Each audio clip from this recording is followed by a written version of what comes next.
Yan guys, gumagana na.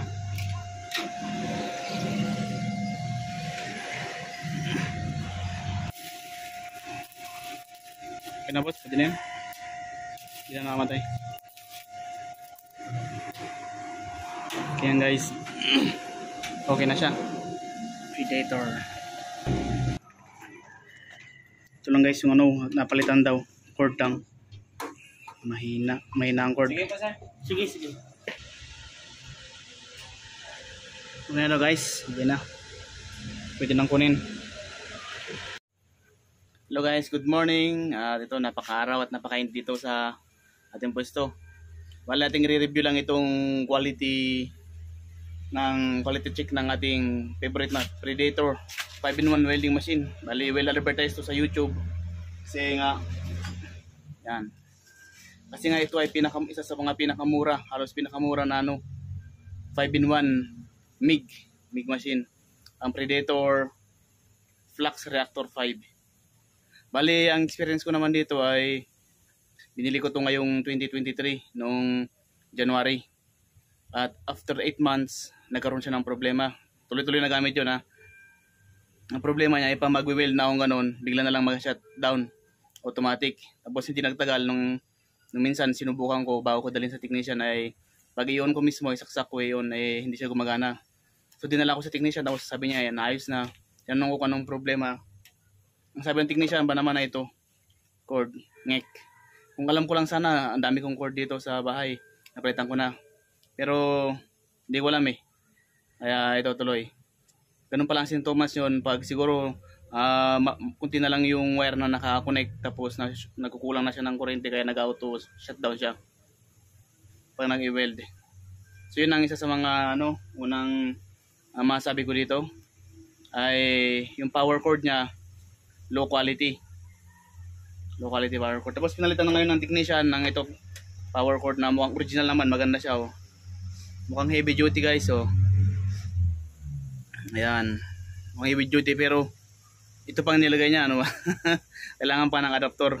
Ayan adapter ang kailangan niyan. Pero maganda, mukhang maganda. Pero pag nagsira ulit tong cord na to, alam ko na yung problema niya, mga sintomas niya.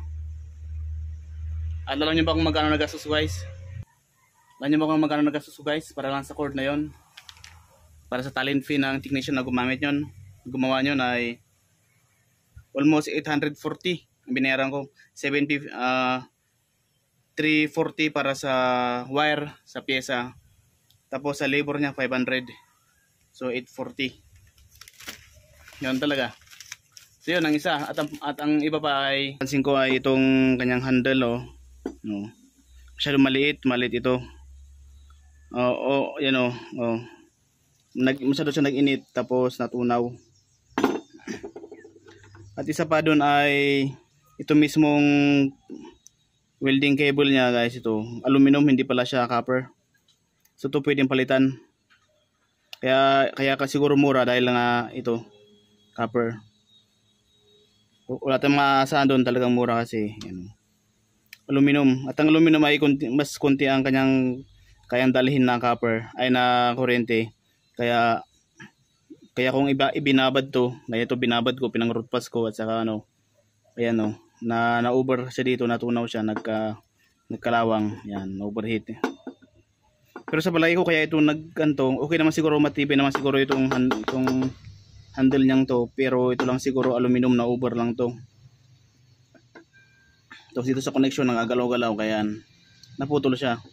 So kailangan kong ayusin ulit. Tapos ito naman guys, ang upgrade na nilagay ko dito ay ito. Bumili ako sa online ng may kulay, ginahong red. Yan, para ang ground niya ay positive. Tapos ito naman black. Yan. Ito black, red and black to dapat. Okay. Isa pa guys na napansin ko dito ay itong rating niya. Nyo guys, ang claim nila ay 300 amp. 300 amp daw to guys, pero ang actual rating nito, sinabi rin sa akin ng technician at saka alam ko rin na ito ay 200 amps lang. Overrated lang mga ito. Para siguro mabenta or mas sa mga hindi gano'n nakakalam. Pero 200 amps lang to ang totoong rating nito guys. So guys, maliban sa yun ng maliban sa mga nabanggit kong tatlong napansin ko ay mukhang okay naman tong mga internals niya, siguro mga chips niya ganun. Mukhang matibay naman kasi hanggang hindi pa bumibigay. Gaya ng sabi ko, itong cord lang ang bumigay after 8 months na tuloy-tuloy na gamit. Tapos yung yung welding cord yun lang natunaw kasi aluminum siya. Pero maliban doon, maganda naman to. Napagpapraktisan ko na mag-gasless at saka gas. Okay naman. So yun guys, yun ang ating quality check ng ating Predator 5-in-1.